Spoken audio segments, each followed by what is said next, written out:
नाहीतर पत्रकार मित्र धनंजय मुंडे दिसले नाही, पंकजा मुंडे दिसली नाही, ललिता मुंडे दिसली नाही. काय चाललंय? काही नाही, सगळं चांगलं चाललंय. तारखा आधीच ठरवलेल्या होत्या, म्हणजे कार्यक्रम रद्द झाला. त्याच्यामुळं मला काल धनंजय मुंडेंचा फोन आला की दादा मला वाटलं की आता पुढे जाती तारीख, पण मी म्हणलं हरकत नाही, कारण तो फॅमिलीला घेऊन गेलेला होता.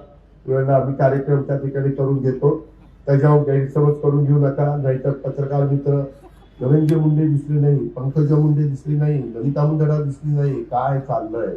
काही नाही, सगळं चांगलं चाललंय.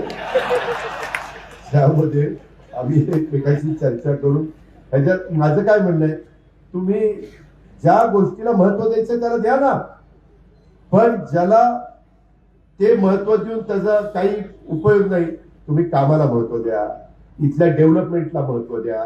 इथलं काही चुकीचं होत असेल तर ते लक्षात आणून द्या, ते दुरुस्त करून आम्ही कुठं म्हणतो की आम्ही बिनचूक आहे. जो काम करतो तोच कुठेतरी चुकतो. चुकला तर आम्ही दुरुस्त करू, हे तर चुकवून द्यायचंच नाही असा आमचा प्रयत्न असतो. पण एवढे आता किती काम आहे, 1363 एवढ्या कामामध्ये एखादं कुठलं चुकलं तर लगेच धारेवर करू नका. एवढंच सांगत होता 1363. हा, तर त्याच्यामध्ये तुम्ही पण बघा ना, हे आपल्या सगळ्यांचं काम आहे, आमचं एकट्याचं नाही, अधिकाऱ्यांचं एकट्याचं नाही.